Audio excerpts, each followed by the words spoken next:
while we're here, why have chosen this particular location? This particular location.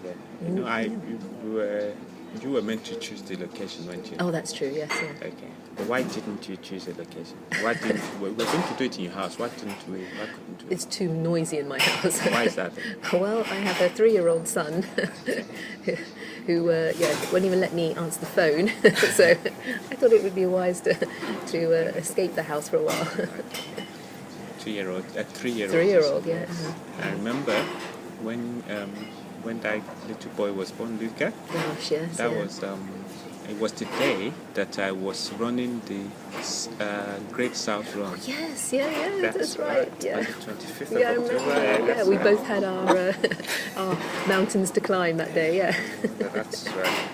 Yeah, I did write about that actually in one of my blogs. So how do you sort of cope outside work? Yeah. Well, it's like any sort of mum with a working mum. You hit the ground running when you get home as well, So, but in a way, it relaxes you. It's a complete change from what you do during the day.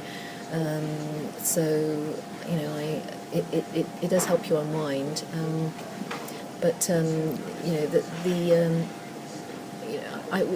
Motherhood was a bit of a shock for me, I must say, going from so many years of just me and then my husband and then just concentrating on work and then everything being regimented. I knew what time things were going to be done by and things were set. And then Luca came along and wow, that was a shock. I thought everything was going to stay the same. I thought that I would be able to just pick up from where I left off and get everyone out the door in 5 minutes and so on. But that certainly wasn't the case. And actually, in the first 6 months after I had Luca, I found it very difficult, and I couldn't understand why I wasn't enjoying, perhaps getting so stressed out with motherhood, really, and I wasn't enjoying myself as much as I had anticipated.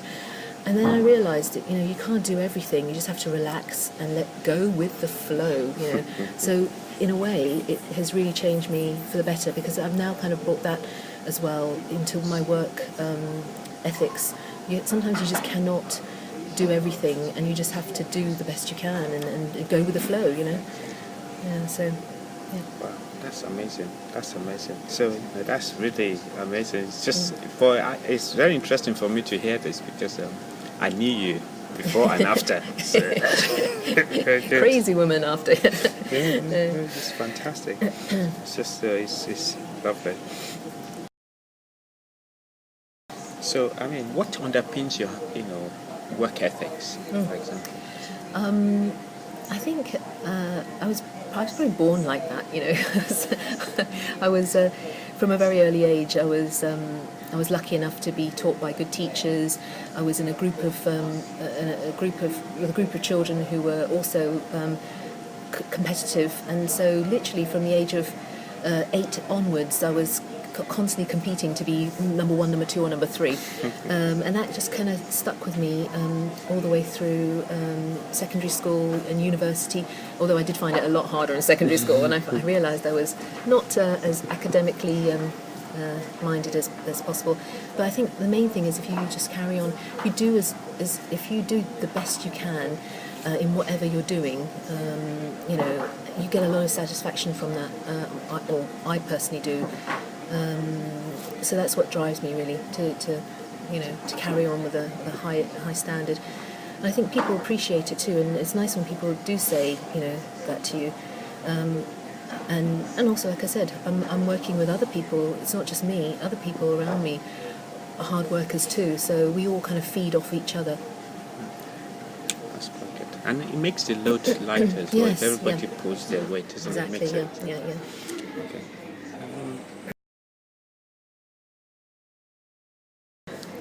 Can we move on to a subject of faith? It's a very, it's a lot of things that we don't talk about these days, I guess.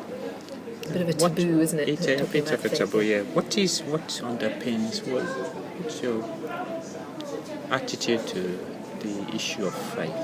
Well, faith is, I was brought up sort of raised as Roman Catholic, and that's been a big part of my life. Maybe not as big a part of my life as some of my relatives would have liked me to take on, but I think it's sort of navigated me through some decisions in life that I've made, and even at work, with ethics clauses and so on. It's forced me to stand up, and whereas perhaps I would have just thought, oh, my faith is a private thing, I want to keep it quiet. I was in that situation. I'd had to actually come out of my comfort zone and say, look, and I'm not happy with providing this particular service, and put my hands up for that, but in general, my faith also, gives me a lot of comfort in hard times, and I find it a real benefit to have a faith. I almost feel like that people who have no faith or openly say they don't believe in anything, I don't know, I couldn't live like that. I don't know. About the transfer of care, we said. Oh, yes. So how has that? How has things changed then for you? Well, yeah, quite quickly actually after that the conference, the event, that happened, and people were making promises, and we'll do this, we'll try and change this, and no, we couldn't possibly do that, etc. I was really quite surprised to see that the hospital pharmacists were, true to their word. Whenever they received a patient of ours that was clearly marked as a nomad patient, we would get a fax through to say he was admitted to hospital, or she was admitted to hospital, and here was a change of their medicines, as they were being discharged. So that was really, very, I was surprised that actually it happened, actually, That's right. to see change and to see it done so promptly as well. But my only concern still remains that there are many patients who we don't do nomads for, who are not marked up for nomads, and they have maybe more medicines, and we will never see those changes because the agreement was just to go for those marked for nomads. Otherwise, their workload would be, yes, exactly, astronomical. So. That's the main concern. How are we going to move on from here? How are we going to capture those patients who are admitted to hospital and come out with changes as well?